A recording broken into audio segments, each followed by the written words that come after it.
Hello, and thanks for listening to JoJo's Bizarre Podcast. Hello? My name is Mark, and as I am every week, I am joined by Miles, who you just heard. Hello, Miles. Hello? And as always, we are also joined by Jackie. Hello, Jackie. Hey. How's it going? Good. Great. And this is a podcast dedicated to covering the JoJo's Bizarre Adventure TV anime, as of this recording, in its 5th season, covering Stone Ocean. And this podcast episode will be about episode 4 of Stone Ocean, which I believe is called The Visitor Part 2. But before we talk about that episode in particular, we need to first take a stop in our Gmail gloop room, our message melting pot.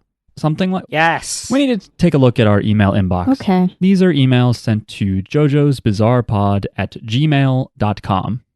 This message is called The Cum Room Cometh. Oh no. Hi, JGB Pod. I've only emailed once before to try and explain Diavolo's insanity, but now I'm back to give more thoughts. First, on the topic of last episode, I just want to say Trash Can Baseball Boy just really likes baseball. His outfit is never explained, so I just assume he's a big fan of the Cubs. Go Cubs. On the topic of this week's episode, I had to write in because I was confused as hell the first time I read this arc. Although I like the scene much more in anime as opposed to manga, even knowing what was going on, I think they did a great job giving hints without making it obvious. There were a lot of inconsistencies, similar to when you're in a dream, like the cigarette being lit out of nowhere, Jolene's handcuff simply disappearing, John Golly A simply traveling hundreds of meters to a different side of prison in under a minute. I could swear that they applied some sort of filter right after they first sat down at the table in the visitation room. Really clever, and I bet that it's not noticeable for most people, but gives the effect of things being, quote, bizarre, end quote. I can't wait to hear your thoughts during the episode discussion. Are you as confused as I was when I got to this part? Because I had to go back a few times until I felt like I understood what was happening. With the entire stand battle being a dream, I'd say Jolene really has a really creative mind. I think she should intern at Rohan's after her prison sentence and write manga. Also, can we talk about the cum room? I think the effect is supposed to evoke the stomach of a snake. Our character is about to be digested, literally belly of the beast imagery, but it looks inappropriate. That was from Chris, aka Count Christo. P.S. Every time I enter the cum room, I wake up from my illusion feeling so horny. See, I think if you're in the cum room, you've been horny, and your horniness is over now. Oh, interesting. I didn't think it looked like cum. It's bluish. In some shots, it did. I'm shocked at how soon we're going to talk about this. I really didn't think of that until I saw this email. I did not think of it at all, and then I rewatched it, and I still was like, "No, no, it looks like a liquid jelly. It's like a blue color. It's like artificial, you know." I agree with you, and yeah, didn't think of it as such. I will say on rewatch, when you first start to see the goo, when it's on Jotaro's shoulders, it has this like translucent quality that I was yeah, that kind of looks like that's true jizz. Mm-hmm. Apparently it's like a meme among the online JoJo community to just refer to this as cum. But okay, yeah, especially reading it in black and white originally. Yeah, I don't think I just pictured it as being this white goop. I always pictured like the gray prison walls are melting gray, and this color is that. You know, like I just thought everything was dissolving. And you know, even on rewatching it, for the most part, the way it like melts down, like I would understand if it was like squirting out of something and hitting people. I'd be like, yeah, okay. But it's like it reminds me more of the end of the first Indiana Jones movie. Spoiler alert. Where he comes everywhere? Yeah, there was that weird bukkake scene they didn't need to have in Indiana Jones. No, just like there's a bunch of people that melt, and they basically built like layered colored wax sculptures and then just melted them. Which I definitely saw too young. And that's more of what this reminded me of. I think Araki and the animators did like a 90% of a good job being like, look, it's not spooge. All right. I don't like that. I'm trying to come up with a different slang each time I say it. Okay. But yeah. All right. Jism. You could. I didn't want to say spunk. That's what I was trying to avoid. You could go more like medical and call it like semen. Yeah. I guess. This podcast is 18 and up only, by the way. I have to remember to tick that flag when I upload this. Log off if you're below 18. Although people below 18 probably make the most cum jokes. That's and true. Probably really want this to be the cum room. Mm-hmm. Miles, what are your... What did you think? Were you like, that looks like sperm? I did not think it looked like cum. That's Okay. not a thought that I had. Okay, that's good. You're pure of heart. You passed the test. I really am. Let's see here. I also noticed the filter upon rewatch. I agree that there is it gets brighter. It gets brighter. Basically, like the transition happens when you see the first. Oh, so because I rewatched the previous episode, as well as this one, but there's like a transition that happens. There's like it looks brighter when you see the first. You know how like they're talking in the room and the air conditioner is like, or whatever, the vents are like seeping. It looks like dripping water or something. Yeah. The first time that the drip, you actually see the drop actually fall. You know how they keep cutting to like a drop? Yeah. Like, and then with that sound effect. The first time after that, there's like a transition, and that's like right before. That's like they're sitting down on the table talking, and then Jotaro says something about how you're going to use your stand to escape this prison, and then she gets up and goes to the door, and that's when she realizes she doesn't have handcuffs on. Yeah. So the transition happens like right at that point, but it because like it cuts to the raindrop, and then it cuts back to them, raindrop, whatever it is. Yeah. And then it cuts back to them. Like you don't notice as much. The things got brighter. Also, the music changes a little bit. Thinking about it now, so I don't remember what is causing this phenomenon. I didn't think that it was all in Jolene's head, for what it's worth. I don't necessarily believe that. I know some things, but I don't exactly remember why this is happening, so it is a bit of a mystery to me. Yeah. I'm not trying to figure out either because I know it's going to be explained, and rather than trying to do something, I'm going to try to. Well, I'm going to tell you all what I think, and Miles can also give his own theory if he wants. Well, we haven't read the manga. What I will say, and this is an anti-cum interpretation here. What's the cum interpretation? They're all dreaming because they're being cummed on while they sleep, and so it's seeping into the dream world. No, just that I just thought about it, and since we know Araki has like appropriated famous imagery in the past, this is probably like a persistence of memory thing, right? The Salvador Dali painting with the melting clocks, and I think there's a cow and a tree. Yeah. So it's probably kind of a reference to could be that kind of thing. Could be. And not like a Jackson Pollock kind of reference. You know what I mean? It's not just goo. Things are melting. Yeah. But as for why, we're going to find out in like probably like 90 minutes when we go watch this in our little basement. Mm-hmm. But we don't know when we record this podcast, which is now. When we record this now, we genuinely don't remember what the fuck is happening. We don't know. I don't remember. I should know. Mark doesn't remember the manga, and because I read it back in 1982 or however old I am. I can only guess. Yeah. Yeah, we'll get to I'm asleep. I'm covered in cum. Oh no! It looked like a weird combination, though. Like, because I'm not sure if they actually were they really melting, because you can't really recover from like if that's like stomach acid or whatever. You know, they mentioned the snake being in a snake's stomach. If that was like acid and you were being dissolved, like, you can't really come back from that, right? I mean, it's JoJo. We've seen people get really seriously injured and they're just fine. Like, they're going to turn into, like, liquid. Yeah. So I thought it was, like, a mixture of goo, some kind of weird goo, and... Because it's, like, the goo is, like, dripping in, it seemed like. It's hard to tell, and it's also weird that when we see Jotaro and he has, like, a bullet hole, like, goo just shoots out of it, and you're like, wait, that's not how anybody melts. What the fuck is this? It's also weird that Jolene's like, my bullet hole disappears, but there's still like a big dent in her skin. I don't understand that. Anyway, let's keep... Yeah, we're going to recap the show once we're done with emails. But thanks for writing. Jackie, do you want to read the next one? Okay. The next email is from Santiago. New listener. That's the subject line, is new listener. Hello, everyone. I discovered your podcast like 3 days ago, and I've been really enjoying your conversations about Stone Ocean so far. I'm a huge JoJo's fan. I've read all the manga, but weirdly enough, this is my first time watching the anime adaptation of a part, because I need JoJo content while I wait for part 9 to be released. So it's nice seeing the little differences.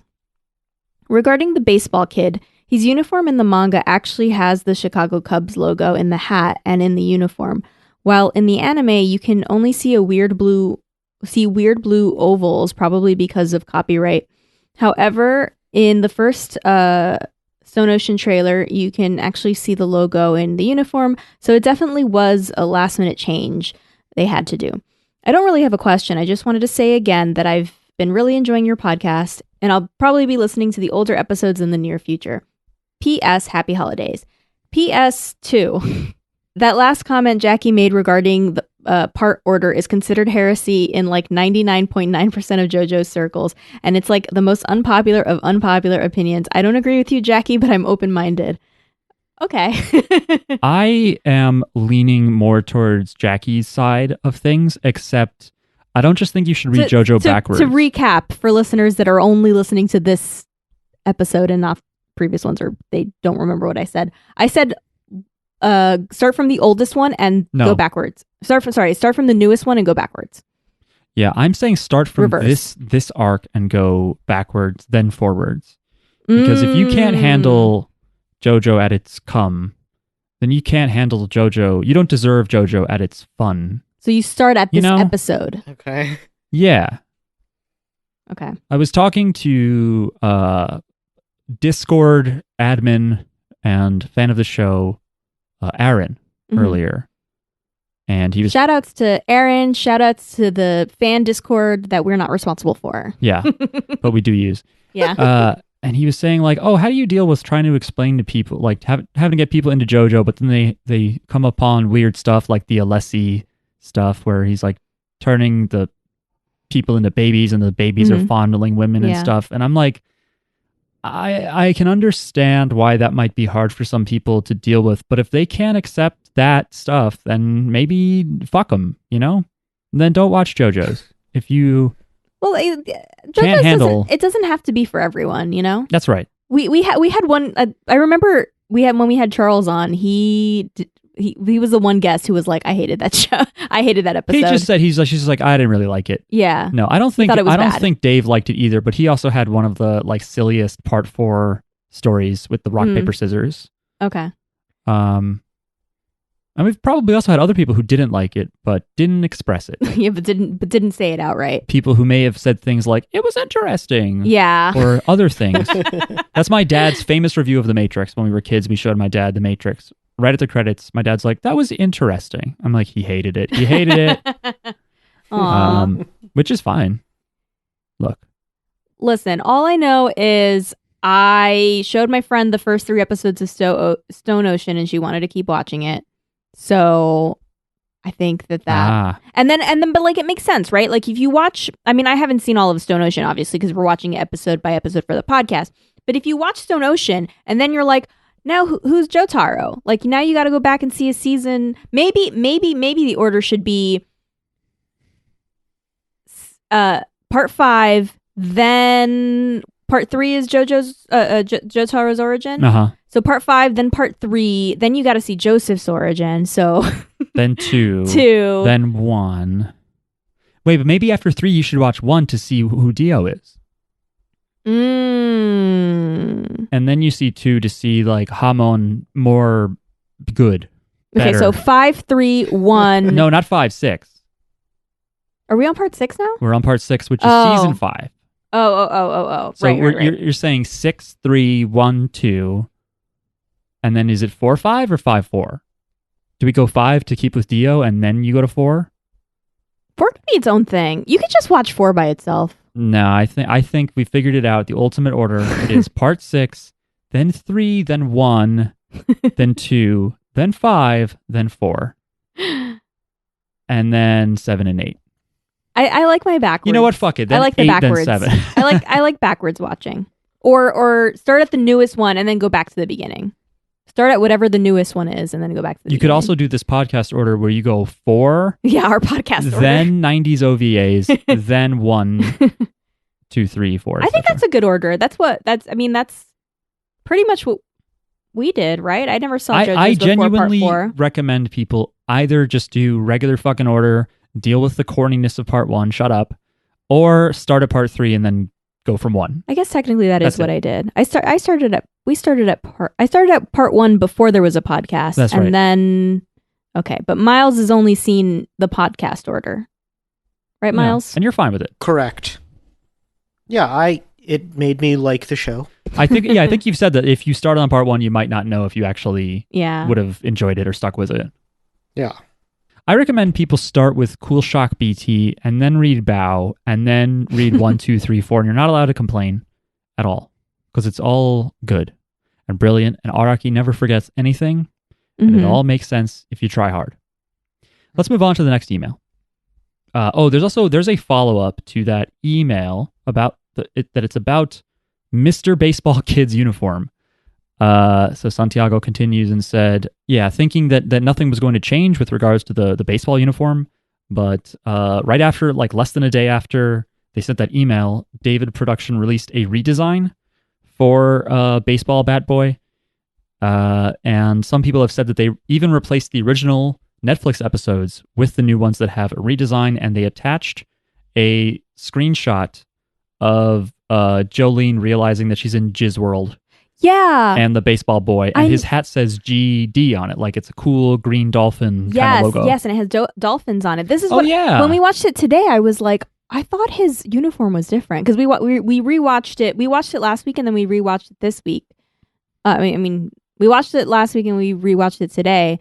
And I noticed, I was like, I don't remember the GD. I thought it looked like a Cubs logo or, It was, pretty much a Cubs logo. I don't remember these dolphins. This is the epoch we live in, just this age of correct it as you want streaming shit. Can you guys imagine watching? It's all Kanye's fault.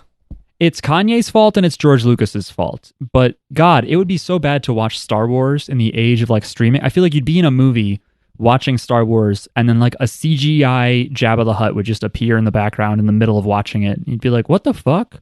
And he's like, I decided there should be Jabba the Hutt in episode 4. So you Good know George, who he was. by the way. It's not a great George Lucas. I've never tried it before. Look, I don't hate him. I think he has terrible taste and he needs other people to make it make sense. What if you watched JoJo's in Star Wars order? Wait, what Star Wars order though? The original that it came out. 4, 5, 6, 1, 2, 3? Yes. That's not bad.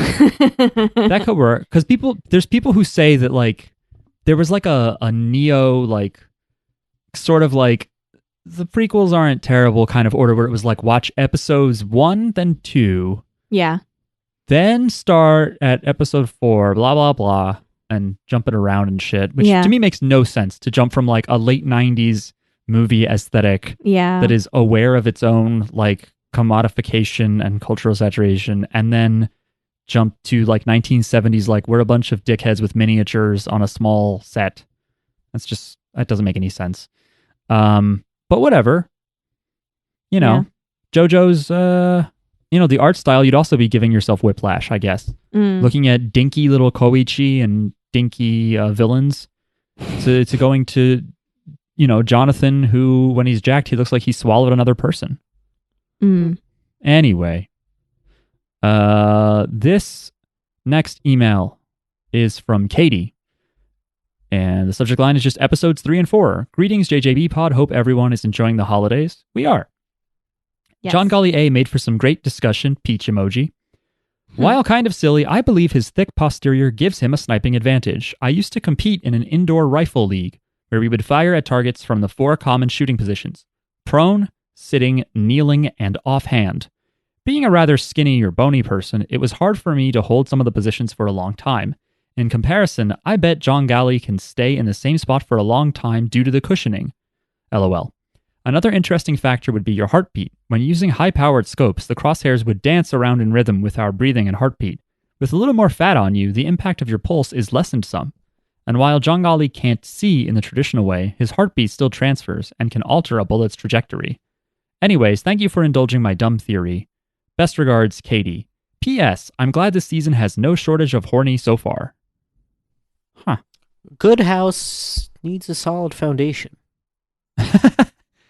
Is that something people say about butts? Yeah, they're What? talking about butts. Ah, Before they ever talked about houses, they talked about butts. that makes sense. The butt was the first.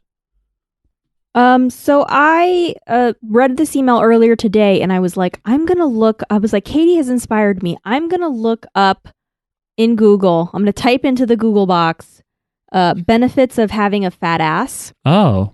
And I forgot to do that, and so I just did it now. And the second link is a Cosmopolitan article Oh, gee whiz. with all the different benefits.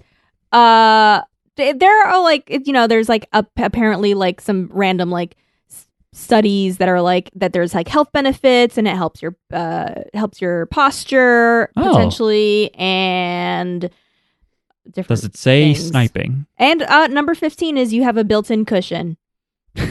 Who wouldn't know that? You don't even need to say that. But it makes sense because I didn't know that the sitting. There's 15 reasons why having a fat ass There's all is this good. space they had to fill.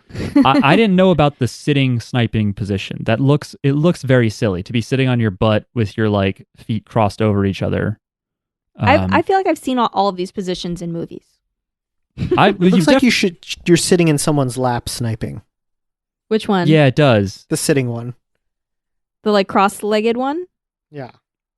Yeah, like Jesus should have his hands around his hands, helping him aim. Aww. Right. Yeah, you've definitely seen prone, and you've definitely seen maybe not even standing. Standing Well, it looks makes kind of sense because stupid. you can use your knees to kind of help prop up your arms. Yeah, the kneeling looks good. Yeah. But yeah, that's very looks like interesting. that looks like it hurts your butt and your back too. Katie, You have let to us lean know forward. what caliber you shot at that range. Was it 22s or was it some silly competition-only air-powered round that I won't find exciting? Feel free to let us know in your next email. And have you ever or just let killed Mark a man? Write to my personal email, Mark likes to know about guns. and JoJo stuff. Mark.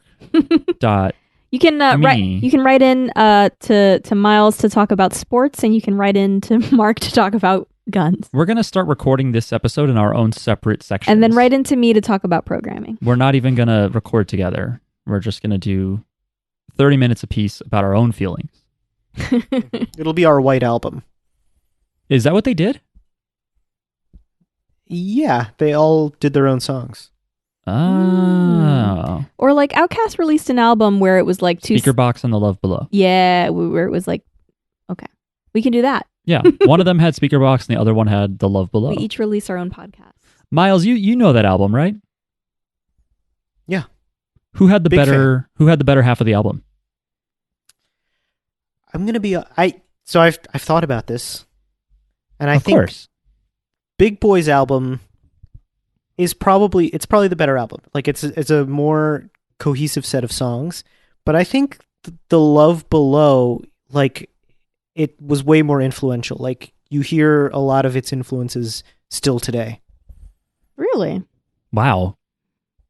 I think so. this- Like rappers who are bad at singing, who are singing anyway.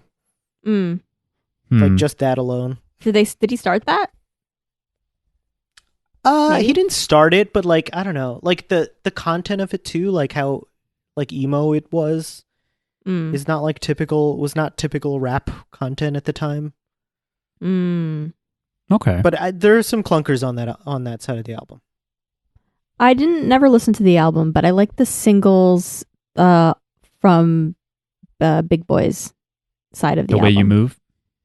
Yeah, I like that song. I don't know if he has any other ones. I think there was another one that I also liked, but I like The Way You Move. I think Andre has Caroline, right? Or yeah. Roses, I think it's called. And is Hey Ya on yeah, I think it his is. side too? Oh yeah. Yeah, it's Hey Ya. Huge hit. Huge hit. There was a line, I like that song for a particular line, and I don't remember what it is. It's the one where he says all right, No. like a lot. No. No? Okay. It doesn't matter. Miles, do you want to read this next email? This next email is from Chad, podcast guest extraordinaire. The subject line is the Melting Visitation Room. Aloha, JJB Pod Ohana. First off, thank you so much for letting me join you on last week's pod. It was a lot of fun, and I hope my fellow listeners didn't mind my contributions to the conversation. Anyway, since this week's JoJo episode didn't really introduce any new characters, does flesh-melting goo count? I went back and found a voice connection I missed. Dummy, thick, sightless sniper man John Golly shares his voice actor with the captain of the Karasuno High men's volleyball team, Daichi Sawamura in Haikyuu. Oh, nice. I have an idea about what's going on in this episode, and it's basically that there's got to be another unseen stand user involved besides John Golly A. My only point of real confusion, which will hopefully be cleared up next episode, is figuring out at what point the illusion started and how much of what we've seen so far was actually real.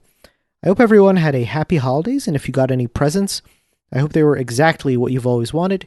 Either way, I also want to wish everyone a happy new year. Mahalo, Chad. P.S. It's a good thing for John Golly A that snipers by trade don't move around a lot, because the clap of his butt cheeks could be trouble. Chad's video attached here is an animated version of the Solid Snake is Dummy Thick copy pasta, where he keeps talking about being dummy thick, and the clap of his ass cheeks keeps alerting the guards as he's trying to sneak around. So is it an advantage or a disadvantage having that fat ass? Well, that's the question. Or if your butt cheeks are clapping together too much, then you're gonna have trouble doing stealth missions. I think if you're standing still, your butt cheeks aren't gonna clap. He's got it like. Well, if you're sneaking, unless he's like squatting down and like twerking while that's got to be hard. He'd also have to be in like very skimpy underwear, because if you're wearing pants, I don't think your cheeks can really move that much. And I think his pants are tight. So pants are like the silencer of the ass cheek claps. You know what I mean? Mm-hmm. Yeah, I know what you mean. Mm-hmm. But I think if you were trying to like disguise yourself, say you're like, I'm going to knock out this soldier and wear his clothes like in a spy movie, they might be like, wait a minute, I don't remember having a caked up soldier on my battalion. Who is that? God damn. You might give yourself away. Have we talked about butts enough? Here's a question for you guys. Just play like Nicki Minaj ass as like the intro and outro. No. No, not Nicki Minaj. Who is Big it? Sean. Big Sean. Nicki Minaj is featured on that song. Yeah. We have too much Outkast talk to not, and we don't really see John Golly's ASS in this episode. We see a lot of his EYEs. Mm-hmm. Oh, let me ask Miles, did you get anything good for Christmas? Let's see. What did I get for Christmas? A new wallet. Oh, nice. Did you lose yours? You irresponsible fool. No, it's just old as fuck. I got a surge protector. Nice. Practical. Do you find I think this list isn't going to get more interesting, so I'm just going to ask you, do you find it hard to jump to a new wallet? I'm always scared to replace mine because I'm just like, what if I don't have the right space? Do you know what holds me back? It's What's spending money on the wallet. It's like a mental block for me. Because you put money in it? Yeah, because it's like, I don't know. I don't Too much know what irony. it is. Wow. I think you need to do some soul searching and you need to figure this out. I really do. Otherwise, you're going to have a crumbly, leather, nasty wallet just melting like the walls of this episode. Anyway. I also got the New York Times book review had it's like 150th anniversary, and they put out a book of all the reviews. Not all the reviews, but like their most notable reviews, including one of a pan of Mein Kampf. Did not like it. Oh. That's good. Good for you, NYT. Well, I'm sure they probably said that, but they didn't release their like glowing review of the Protocols of the Elders of Zion or something like, they were like some other this is the racist good book. stuff. They were like, great stuff, fantastic work. Miles, I think it's interesting that you find it difficult to deal with the recursive irony of spending money on a wallet, but you're fine getting a book about books. Oh no! But I guess it's not your loss. You're just getting book reviews. Right. Like it's just the reviews. Here's a question: who reviews the book review book? Oh God, I don't know. If I were Washington Post or the New Yorker or something, I would jump at the chance to give this a very mediocre review. You can just give it a review on Amazon. Yeah. But on Amazon, there are no rules anyway. You could just write whatever. Mm-hmm. You just write pant and give it 2 stars. What did you guys get? Anything? Yes. What did you give each other? Mark got me a water cooler. Yes. That is somewhat of a house type gift, but I like when Mark buys the things that we need so I don't have to think about them, and he can look at all the reviews and he can measure things and he can find the best. yeah, well, the well, best my thing with the like my want for the water is like just that I'm tired of filling up the Brita, but it was Jackie's idea because you wanted to make a little tea area. And yes. we don't need to get into the whole there's routing a lot of our home. There's a lot of logistics around our fridge. We don't need to go in. Our fridge doesn't. You can't get water out of the fridge, even though it has one of those things where I don't know. No one cares. There's just a lot. It's complicated, but I'm very happy to get a water cooler. But now we need to get a plumber to hook it up to the water line. Yeah, some bullshit. Yeah, some more bullshit. Owning a house, everyone's like, you can do whatever you want in a house, and it's like, yeah, it's all a pain in the ass. It's another thing to do. And now, Mark, since we both, you're still working from home sometimes. Well, since we both work from home, we can chat around the water cooler like it's an office. We could be like, have you seen the basement yet? Have you looked? have you been down there? You guys ever watch JoJo's? And Jackie got me a book that I just recently found out about. Actually, we mentioned the YouTuber video essayist Hazel on the pod last week when I was talking to Chad about like old ass VHS anime, and she had pointed to a book called Otaku: The Database Animals. So it's this like early 2000s book that's trying to explain the phenomenon of otaku, which I think like probably still is very relevant today, but at the same time it's like otaku is probably like so much more of like the culture at large in Japan instead of like this growing subculture. It's like, yeah, that's everything. That's media. And she also got me a third-party controller for the Switch that I wanted because specifically I've heard it's good for Tetris 99. Because anyone who's tried to get really good at Tetris 99 knows that the controller matters. You know? It does feel good, the controller. It's nice and clicky. Yeah. Yeah. It clicks. Yeah, I think that's it. I don't think anybody got me anything else. Oh, your mom got me chocolates. Those are good. Anyway. Oh, yeah. I think some of the gifts, like we got like an egg thing. It's like a egg souffle maker thing, like a fluffy egg. It's really small. You know, it's not like even the size of a George Foreman grill. And did your parents get you anything for Hanukkah? I don't think so. I think my mom wrote us a check. That's nice. Like I'm still 11 years old. Mm-hmm. It's great. I'll take it. Yeah, it's good. You write me a check, I'm not ripping it up. Anyway, now you read the Patreon. Yes.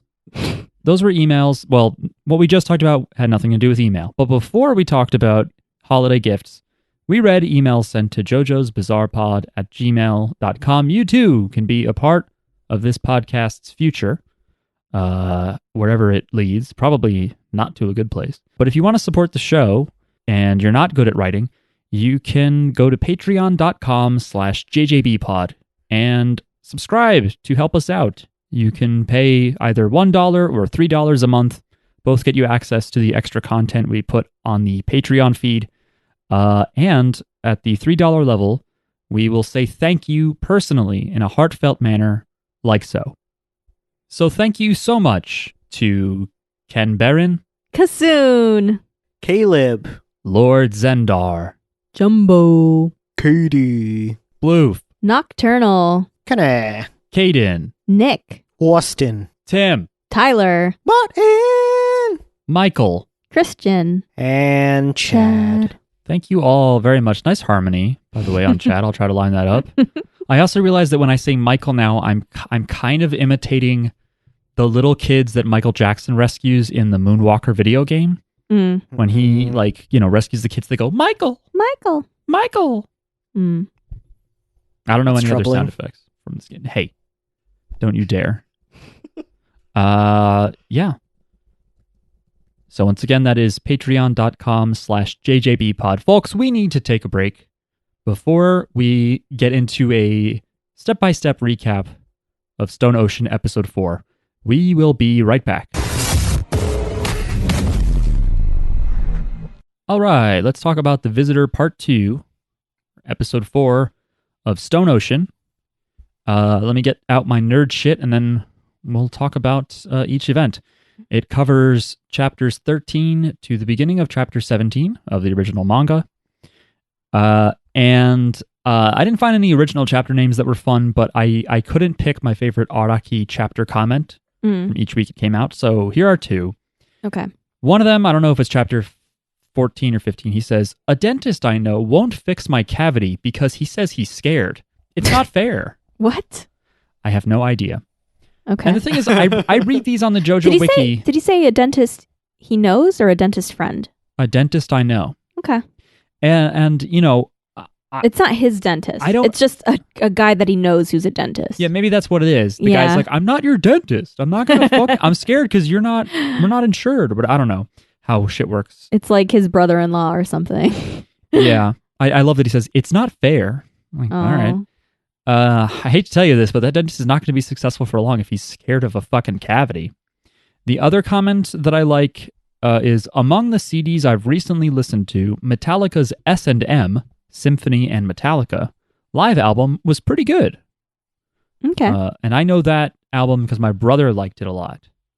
That's the whole comment? Yeah. I mean, it makes sense. If you're if you're into JoJo's, you know Araki likes music. He likes sharing his musical tastes. I think it's fair for him to be like, "Hey, this album's pretty good." Mm-hmm. And we do know he likes Metallica. That's at least more relevant than the dentist one. Yeah, I mean, he's done some stuff with teeth, but yeah, that one is a little bit out there. But the thing is, I was like, maybe the JoJo wiki writers, like, maybe they're not the best at English, because sometimes I get the feeling that it's a second or third language of theirs. But I looked at the Japanese comment, I ran it through a translator, and nope, that's what he said. Maybe there's a pun or something there. Like, maybe it's a joke, you know? Like, maybe there's some kind of, like, wordplay there that we're missing. We need to get friends with a Japanese person who won't mind if I just, like, email them random shit, and I'm just like, "Hey, help me with this." Mm-hmm. What the fuck does this? Is this really what he said? Wow. Yeah.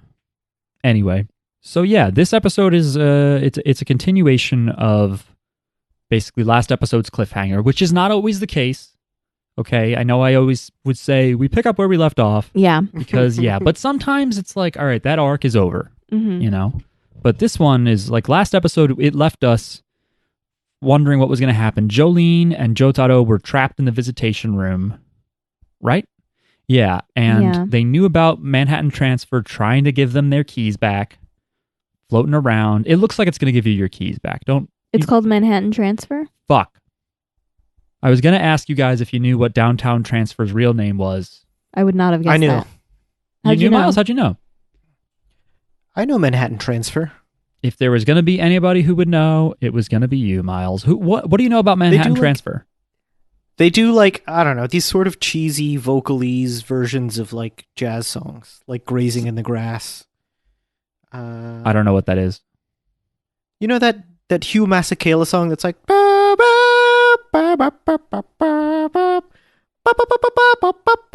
They do, like, a vocal version of Grazing in the Grasses. I think that's them. They look like four corny white people... They are four corny white people. What is that? What is that? There's like lyrics to jazz songs. There's that. Yeah, that thing that we all needed. Oh, so they make up lyrics to songs that have no lyrics? I appreciate that. No, the only time you should do that is when you're like making it about like dicks or something. When you're just being stupid.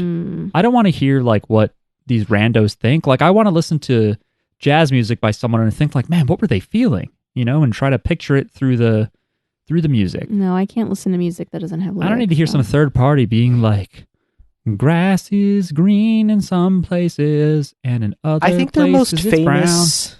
Song is, you know, the Weather Report song Birdland? It's one of those songs where if I hear it, I'll know it, but off the top of my head, I can't. The melody's like, ba ba ba ba ba ba ba, and then a bunch of like sick-ass bass by Jaco Pastorius. Ba ba ba. Oh, right, he was in that, okay. Yeah, the lyrics, they added lyrics to that, so it's like, da, da, da, total swing, yeah, down in Birdland. Like, it's just a song about, like, how cool jazz is. That sounds like it sucks. They've won Grammys, though. It sounds corny.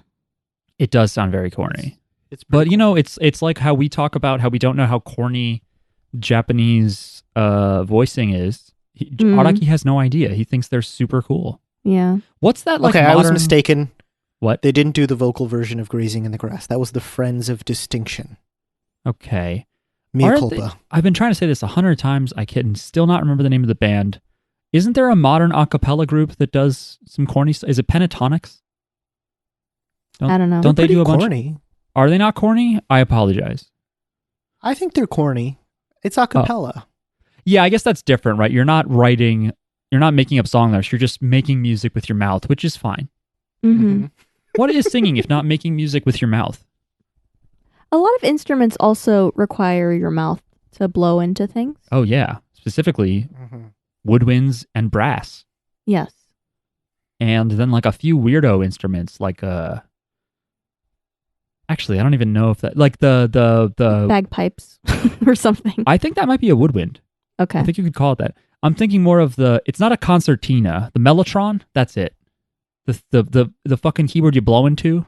I don't know what that is. Kind of sounds like keyboard you blow into. Yep, I said it right. Okay. If you heard it, you know it. Okay. Anyway.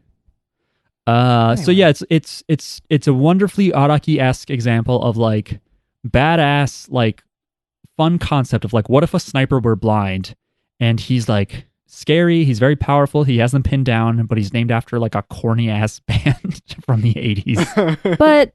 But so can we talk about like what I think we should talk about overarching what we think this like dream, because I have a lot of questions, and then we can do the beat by beat if you want to do that. But yeah. like, so was that even his stand? Like, because so what I think, right? We don't really know when. So I think because she wakes up at the table with Jotaro, I think it must have, and like she must have entered a dream, like when they were sitting at the table and he was explaining stuff to her. But it's weird though, because so I rewatched it. You notice that there's like smoke on the, oh my god, water there's and like, fire in the sky. There's so many things. There's a lit cigarette on the table because you see the smoke. You don't see the cigarette, but you see like the smoke all of a sudden in the screen, and that's before the filter changes. Okay. So it's like somehow now there is like suddenly a cigarette. Well, don't take the filter too literally as like when they enter dreamland. You don't know. It could just be that because someone notices the cigarette, then like the like mindset changes or something. Yeah. Well, to me, I think it's like every time you see the water droplet or whatever, the goo droplet, I feel like you're going deeper and deeper into the dream because it gets weirder. Like the mood changes each time a little bit. It gets a little weirder. Yeah, and we don't really know that it's a dream, right? Like, so this is my theory, because I have a lot of questions. Like, but I think that she was hallucinating, and I think that Jotaro must have also shared some of that hallucination with her. Like they're working in the same, but they're asleep or whatever. Do you say that because he's going along with it, and then later he's like, "What are you talking about? What kid?" I say that because she, she notices her handcuffs are missing. They notice the cigarette. And after that, when she's like moving towards the door and Jotaro's like, "Get away from the door," she goes to get shot and he uses his stand, but she wouldn't know what his stand is, right? So I think somebody has knowledge. Either Jotaro is really there and they're working together on this hallucination, but it's like a dream where you can like kind of like at like you. It's still like stuff that you know, but I think it's like a shared dream or a shared like some kind of shared dream. Or it's not Jotaro, but somebody's influencing the dream, and that person knows Jotaro's stand because she has no knowledge of his stand. Right. So she'd probably picture a stand that just like calls the airline and gets you a flight out of town to leave your family while you do other shit. Yeah, I don't know, but that's why I think that it's not just she was dreaming. However, I will say that as much as we don't like to believe it, animes are cartoons. And it used to bug me a lot as a kid when you'd see like Doug Funny from the TV show Doug and he'd like imagine something that was like coming up, like, oh no, like I have to go to this place I've never been to. He has to go to the dentist, and the dentist that he imagines in the office looks exactly like the one that he ends up going to that he's never been and to. And they do that because we're dumb kids watching the show, and we would be confused if what he pictured was, he was afraid of, didn't actually look the same when he showed up. But it would bother me because in real life as a kid, I'd picture going to the dentist and the room is laid out totally differently. There's no stairs up to the office. And the dentist looks like some fucko, I don't know. And then you get there and he's totally different, or it's a woman, and, there's just double doors right there. And it's like, oh, okay, I didn't even picture it right. So maybe that's what's happening here. Maybe she shouldn't know what his stand looks like, but we're dumbasses. And Araki he wants to fool us. But did she see his stand? Yes, she shouldn't have been.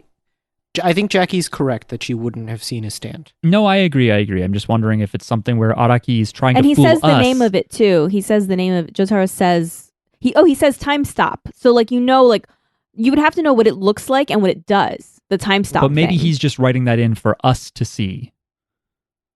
And in reality, in Jolene's mind, either it does nothing at all. Mark, the only reason you could be defending this so hard is because you know what's happening. No, I have no idea what's happening. I just like playing devil's advocate, and I think it'd be stupid. Here's the thing: is I worry that even if I did try to come up with what I think it is, I have vague memories of like stands and stuff that are coming up. So even if I'm wrong, I'm going to start telling you about stands you don't know about yet. So I don't want to even do that. Okay. Plus, I know that when we're done recording, we're going to go downstairs and probably find out what the fuck is happening. And if we don't find out what the fuck is happening, I'm going to be pissed. I want to know what Miles thinks. Miles, what do you think the situation is? I kind of took it at face value. I've only watched it once, so I'm still like absorbing what happened. But so here's my read on it. All of it was a dream. I don't know exactly at what point the dream started. I think Manhattan Transfer is just not his stand, and he has a different stand. So she dreamed up the whole gun thing and the keys jingling, but his stand is the jizz? Yes, I think his stand is the jizz. You can Which choose is a different shame, because I think it's a really cool stand idea. It is a cool stand idea, except the thing that really bothers me is, it's like any other stand where it's like the concept is thinking about wind and air currents. And so, of course, that's taken to the maximum level, right? And Araki breaks out things like, even if the skin feels wind, it by nature contracts and expands. But these motherfuckers are talking the entire time. When you talk, air comes out of your mouth. It influences the air around you. Sound is literally vibrations through the air. And as we know, it can travel along strings between cups. So, like, they shouldn't even be talking because he could hear that and know exactly where they are and just shoot them in the mouth. Yeah. Because even if that's not, like, in the brain, get a shot in the mouth. Hey, I don't know this, but it probably sucks. Yeah. It's like he's built this, like, big deck of, like, House of Cards and he just knocks it over. With all these explanations about how the stand works, and then it's just like, no, it doesn't actually matter. It was a dream. It doesn't have to make sense. Yeah. Yeah, that's why I'm hoping that some of this is real and some of it is not. What are you hoping to be real? Because it wouldn't make sense for the stand to be real unless maybe some of the stuff in the room was real. Well, if they're having shared... Oh yeah, because Jotaro didn't really know much about the stand at all, right? But he did tell them facts. He did tell Jolene at some point about Jongali's skills and his past. Yeah, but that was, I think, before they were in a dream. It would be weird to see Araki write a stand that doesn't exist. Well, like, John Gallier has to exist. We saw his butt, like, Jolene didn't invent that. That ass was real. Yeah. We all saw that ass. And there's still a picture of him in, like, post-dream. Yeah. So that's real. And the baseball bat boy is real. Because he gives her the bone and she still has that. Also, Jackie, he does not have a bat. He has a ball and a glove. Okay, I'm thinking of a baseball bat boy because that's a Max Payne character. Yeah, that's a mascot in Max Payne. Yeah. Oh. It's also like, I think it's a gang in warriors. Oh yeah. Oh. In Max Payne, there's like because Max Payne, the original is like, it's like a comic book that you're playing as a video. It's like a noir comic book, and then in that comic book, there's another comic book that's like. I thought it was Baseball Bat it's Boy. not a TV show. That's part 2, Mark. That's Max Payne 2. Max Payne 2. You get a Max TV Payne show. 2 is a TV show. Yeah. Yeah. But anyway, so about the baseball boy, my theory is that I think he has like psychic powers or something, because he told her like, don't go into that room. But I also think that he was able to go into her mind or something, and that he was there in her dream, but like kind of intercepting the sand or whatever it was that was making them hallucinate. Because when he was talking to her in the dream, and his voice was echoey, but no one else's voice is echoey. And that was in the English and in Japanese. His voice is echoey. So it's like, it's almost, it's like sometimes they put that effect when people are like trying to psychically talk to each other. Or they talk internally. Yeah. Yeah. So he had kind of like an echoey voice. And so that's why I think that maybe he has like some special powers that like he can see the future or something. And that's why he was able to warn her, but also that he like he has psychic powers. Like he was able to go into the dream, and like, or I don't know. Yeah. I did not love, I mean, I know that it's a JoJo thing. I can't remember if Jotaro does it too much, but when Jolene outwits Jongali by, revealing that she burst a gas pipe, and she does this whole rant. It's worse than the comic, I think, but she explains like, because gas is heavier than air and blah, blah, blah, blah, blah. In the English dub, they do take the effort to have her say, I remembered something from science. Or I remembered some science about gas being heavier than air, because it is very silly that she Chad's interpretation of like the last episode where she's like, I don't know what it's called, but like how air moves. And it's like, right, she's not a genius. She's like a dropout. She wouldn't know how to talk about aerodynamics. But in this case, she's like, gas, the mass of gas is more dense than air. And therefore, it's like, what the fuck? Why do you know this? Why is she a scientist? So it makes more sense to lean closer to being like, I know that gas can distort things, or something. Also, when I rewatched it again in Japanese, and the subtitle made more sense in Japanese than the English talking did. On that line? For that part of it. Yeah, for that part of it where she explains her gas idea. It makes more sense reading the subtitle than it does whatever the hell she's saying. Yeah, I'm finding that sometimes I prefer the dub, and sometimes I like the subtitles better. I did not like, what did he say in the dub when the sniper fires? When the sniper fires? He says something about a headshot. When he's going to shoot what he thinks is Jolene's head. Oh. He says something that I was like, that's a little too clever. What is this? But in the oh yeah, he says say cheese or something like that. Yes, he says say cheese, and I was like, why would he say that? This isn't a photo. Yeah. And in the original, he just says shoot, which also makes no sense because it sounds like you're telling someone else to do something. Like I think in English, I don't know if the military would ever say firing or something, but still, just saying shoot makes more sense to me, or it's less cheesy. Okay, so Miles thinks it was all a dream, but we don't know. It was all a dream. We don't know exactly when it started. I have several theories, but I think it's a joint hallucination. I think Baseball Bat Boy could go in on it. I think there's layers to it too, because if it seems like they go like deeper and deeper, like they might have gone into it slightly before the filter changed. I think, but that'd be hard to. The dream. Yeah. Yeah, the dream does get weirder and deeper. Yeah, the longer it goes on. There could be something to that. But like, I don't know. I was like, what? The first time I watched it, I had no idea. I was like, what is happening? I just like need this explained to me, I guess. Yeah, Jotaro is being so annoying towards the end of this episode, where he's like, what are you talking about? And she's like, look, he's right there. Jongali A is here. And he's just like, that's impossible. He's so far away. It's like, motherfucker, she's clearly upset about something behind you. At least pretend that it's a third person, that it's another villain or something, But instead he just stands there in the open and is like, he's in the men's prison. How could he? You don't know. I wrote you don't know what other stands are out there. I wrote down that at that part, he's a robot. Like, yeah. And actually, okay. So a theory about this. It is good, like kind of tension and scary for him to keep being like, I don't know what you're talking about. What do you mean? That's like scary. If you think you have an ally, and then suddenly they're like, what do you mean? Yeah. So theory about that. When they're in the room together, it's a joint hallucination between them two. But when she leaves the room, and he I guess leaves the room too, he probably has a different hallucination. But I think that when they leave the room, like their brains are now inventing different things, right? They don't have the shared context of the room anymore. That's what I think.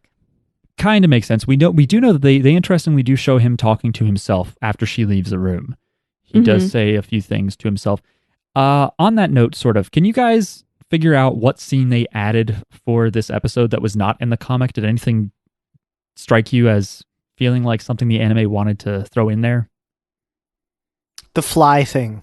Nope, that's in there. No. Really? I was gonna say, like, is John Gallier part of this hallucination, or who's like that's another good question. Is he hallucinating?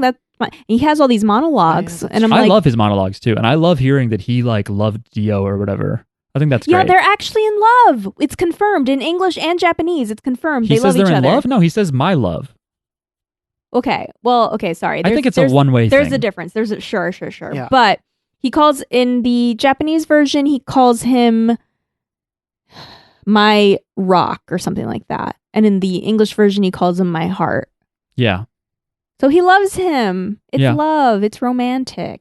The thing they added was when Jotaro goes into like the prison and the guard is like, hey, what are you doing here? There's an alarm and you can't just walk in here. And he does a time stop and the guard's like, huh? What?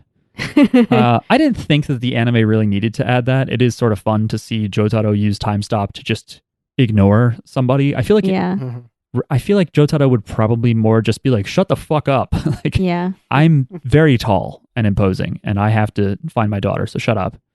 But or just don't show it, but whatever. Yeah, she got them out of that room. There were two exits already, like the one like that she didn't go down, the hole that the boy told her about, but she didn't go down. And then the door, she just like broke the panel or something because the John Gallier stand went away, and suddenly the John Gallier stand did go away. But yeah, strangely, she thought it was to chase the boy. Right. Well, that's the thing is Jotaro thinks it's waiting outside, and she says, "Nope, you're wrong. It's chasing the boy." Neither of them can really know that. So that is definitely, I think, part of this hallucination. Yeah, because it does seem like dream. It does seem like dream logic. Well, that, and I also don't think the whole kick the rock under the pillar and that's a secret exit. Yeah. Why would that be there? Is this kid tunneling secret things in there? Yeah. And like, doesn't a pillar need to sit on something to support the ceiling? Like, you can't just not have that. It's weird. Yeah, but so she opens the door, and I was thinking, like, couldn't Jotaro, like even with the stand there, couldn't they stop time, leave the area, and then turn time back on, and now the stand is like looking for them, and they're not there, you know? Can he pull other people into his time stopping ability? He can drag people around and stuff, I think. Yeah. They wouldn't be able to perceive what's happening. I guess they wouldn't be able to get very far though. Right. He can only do a few seconds. It's a short amount of time. Okay. So I mean, it'd be good if they were getting shot again, but he also wasn't able to do too much because he stopped time when Jolene was getting shot, but she already was shot. She just used Stone Free to, Kevlar vest the bullet. Yeah. But neither of them actually got shot. We know that. Right. Yeah, so I guess he could stop time, but for all they know, he'd stop time and then, I don't know if he has like a refractory period. Speaking of cum, with his time stop, maybe he has to like wait to charge it up again. But I'm guessing that, John Colley would just be like, I don't know why, but suddenly the aerodynamics are over there now, and then shoot them. He couldn't like run hundreds of yards away from the prison. So it's a mystery, but for me, it's like one of those things where with JoJo's, you often can't sleuth out what is happening or what's going to happen, because it's like ultimately you just have to wait for Araki to explain it. But I do like the intrigue of figuring out, of just thinking like, what the fuck could this be?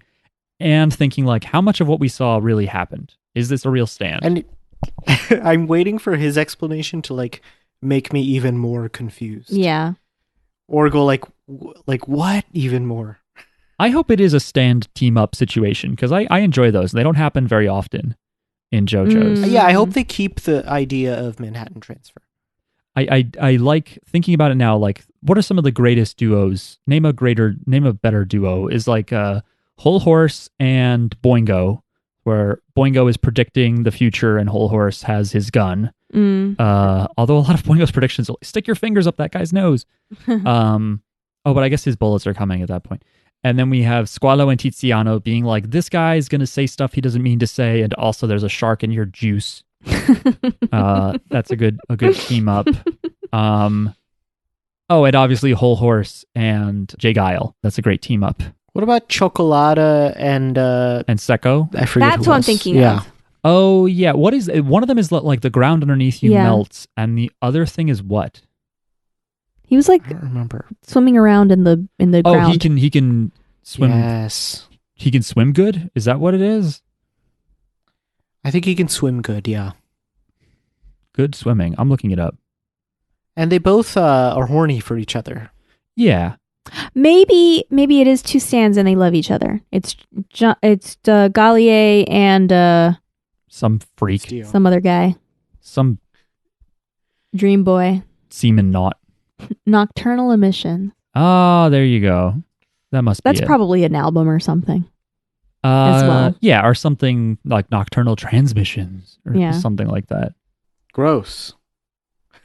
Liquid Dreams by O-Town. That's what it is. That's what the stand is. God damn it. You've brought this up before. I don't remember why.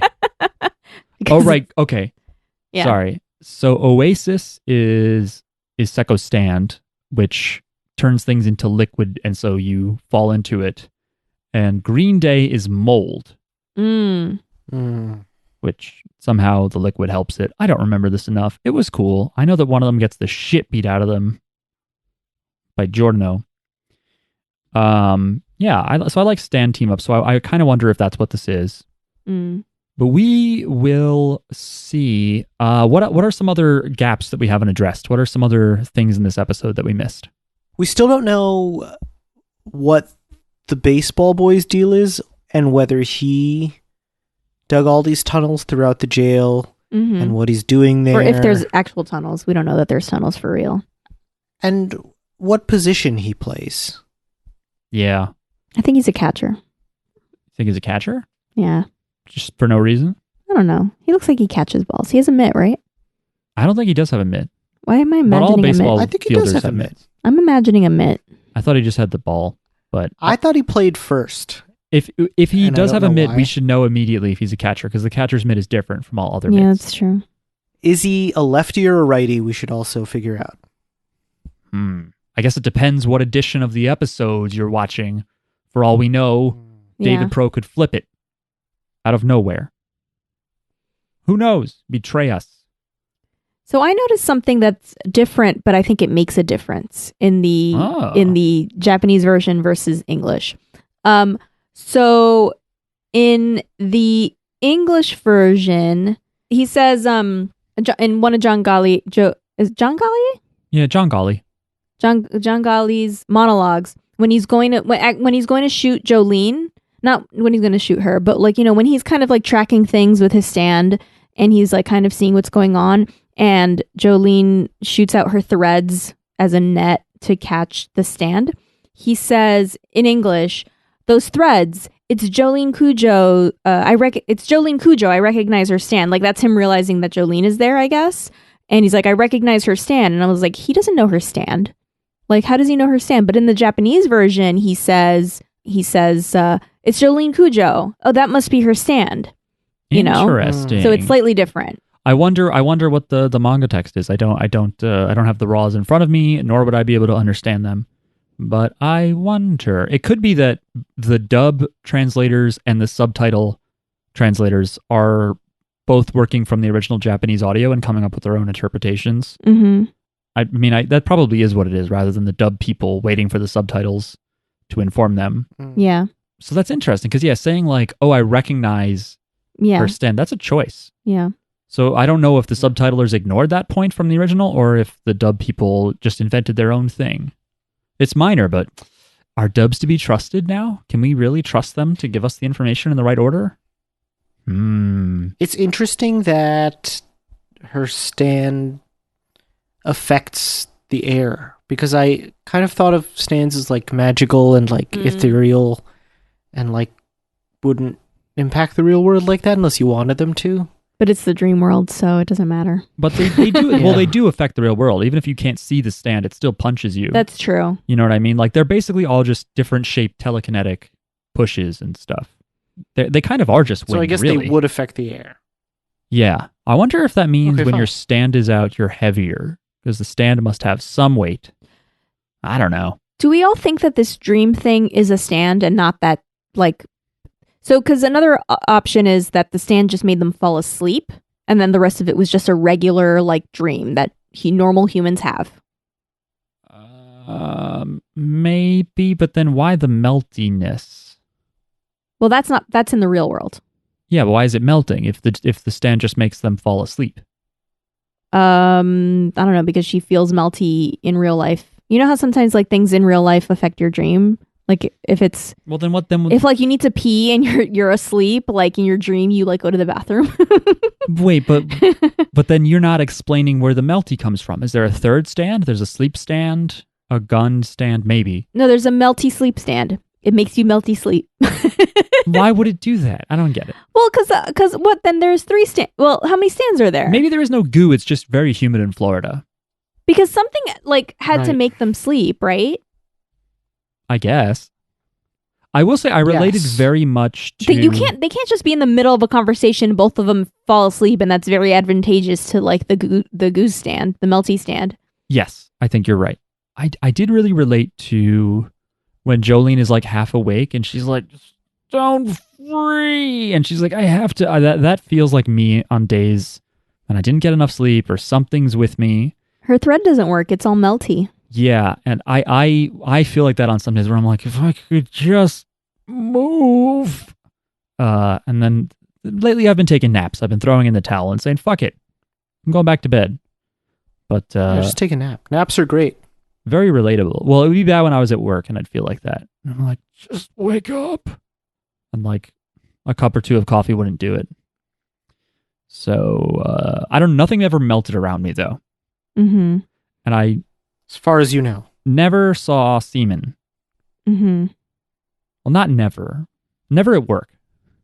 I don't know. Anyway. I don't think that it's semen. I think that's just some fan fiction that someone wrote. I'm 99.5% sure it's not semen. Yeah. But I'm leaving the door open.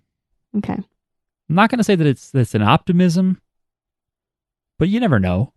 I wrote down here, by the way, for the first time that I watched this, I wrote down, and Jotaro is doing this with a bullet wound in his chest the whole time, because like, yeah, you see it like squirting out of him when he's in the room, and then he comes down, and I'm like, I don't know, he's like doing a bunch of other stuff, and I'm like, how is he like still like doing stuff with like a wound?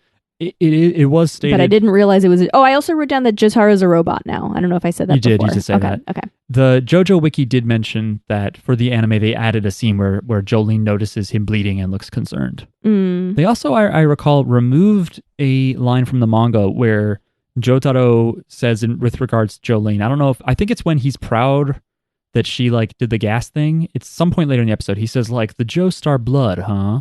Like he's kind of like, she's kind of similar to me, someone who should probably know more about her personality.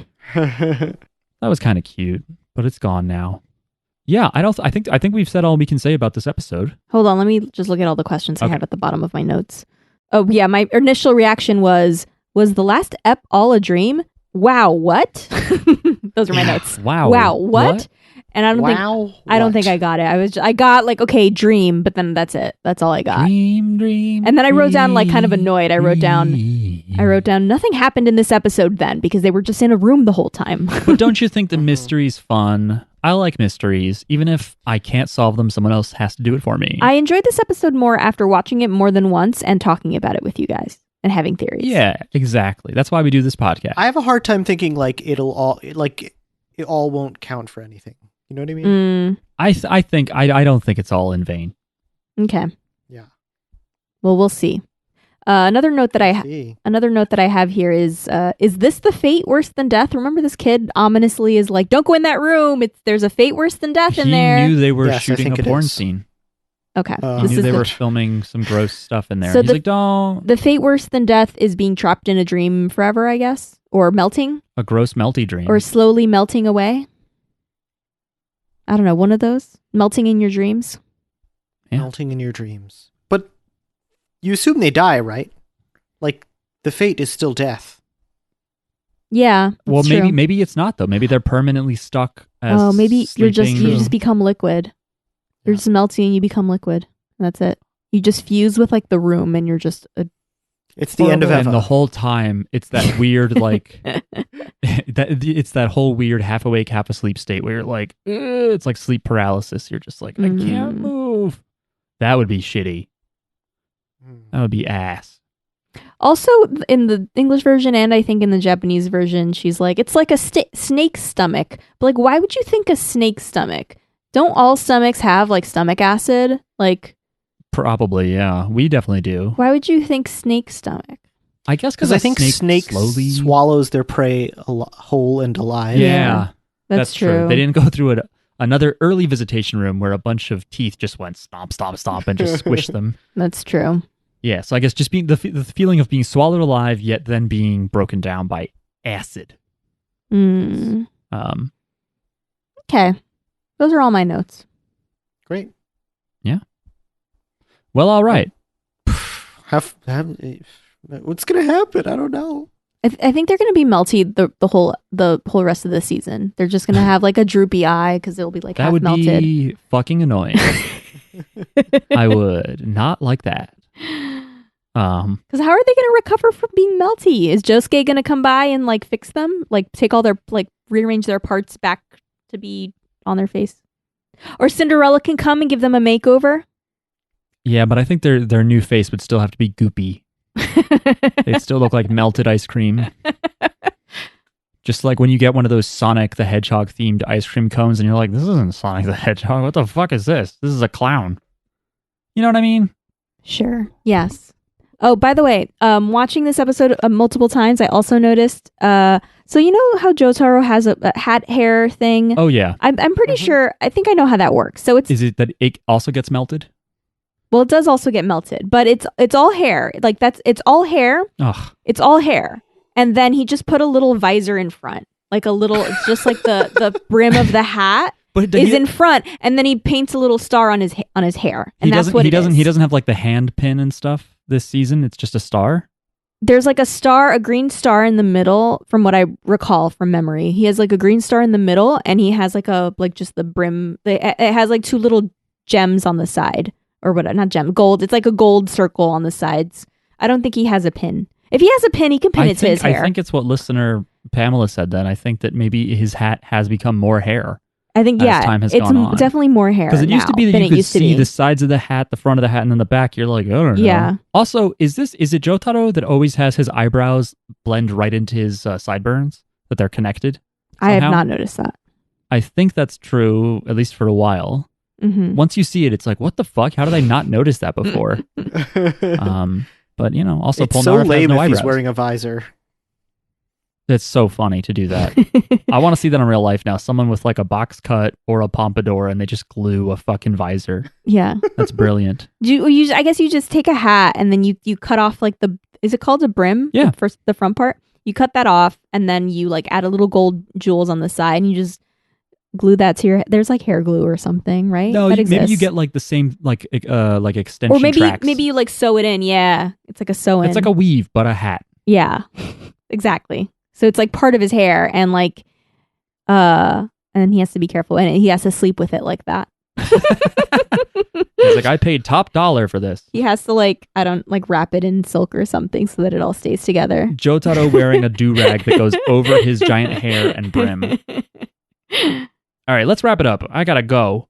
We want to watch the next episode already.